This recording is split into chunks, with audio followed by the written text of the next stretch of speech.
सिंह की इस वीडियो को देखकर आप लोग को पता चल गया होगा कि ये सतभतरी कभी नहीं सुधरेगी। अच्छा, हमको सिखा रिया है। आप लोगों ने तो एक कहावत सुना ही होगा कि धोबी का कुत्ता न घर का बचा न घाट का। तो यही हाल डिम्पल सिंह का हो गया है। ये धोबी के कुत्ती जैसी बनकर रह गई है, न घर का बची है न घाट की बची है। ये लोमड़ी सी देखने वाली डिम्पल सिंह भोजपुरी के ट्रेंडिंग स्टार खेसारी लाल यादव के गाने से डेब्यू की थी।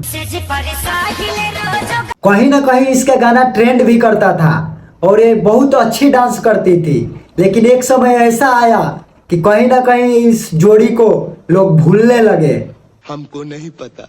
तो आप लोग को बता दे कि ये लोमड़ी सी देखने वाली डिम्पल सिंह एक दिमाग लगाया कि क्यों ना इस ट्रेंडिंग स्टार से बगावत करके भोजपुरी के पावर स्टार के साथ सटा जाए।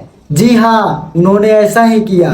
पावर स्टार से सटने के बाद पावर स्टार ने खूब मजे लिए और लोगों को भी खूब मजा दिलवाए और उनके जितने भी दोस्त थे उन सभी को मजे दिलवाए। और कहीं ना कहीं उनका गाना भी ट्रेंड करता था और उनका गाना काफ़ी ट्रेंड किया।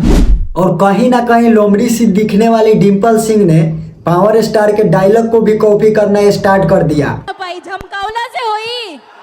जिससे इसको बहुत ज़्यादा पॉपुलैरिटी मिला।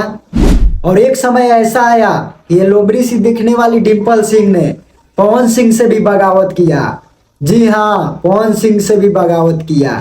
तो पावर स्टार ने ऐसा धक्का मारा कि ये भोजपुरी इंडस्ट्री से गायब सी हो गई।